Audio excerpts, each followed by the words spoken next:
হচ্ছে এবং তা গ্রহণ করা হচ্ছে।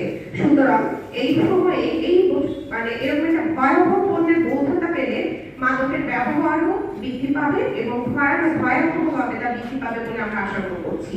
সব দিক থেকে তরুণদের ধ্বংসের পথে নিয়ে যাওয়া হবে এবং এই ধারা যদি বাতিল করা হয় তাহলে দেশও ধ্বংসের দিকে যাবে বলে আমরা মনে করছি। প্রিয় সাংবাদিক ভাই ও বোনেরা, আমরা গভীর উদ্বেগের সাথে লক্ষ্য করেছি যে এই আইনটি পাশ করার ক্ষেত্রে নানাভাবে সিগারেট কোম্পানিগুলো প্রভাব বিস্তার করেছে এবং আইনটিকে ধীরে ধীরে দুর্বল করার চেষ্টা করেছে। এই আইনে চায়ের স্টল সহ বিভিন্ন পাবলিক প্লেসে ধূমপান নিষিদ্ধের কথা বলা হয়েছিল, কিন্তু দুঃখের বিষয় সংশোধনের প্রক্রিয়া এবং খসড়া প্রক্রিয়ায় এটি তামাক কোম্পানিগুলোর চাপে বাতিল করা হয়েছে।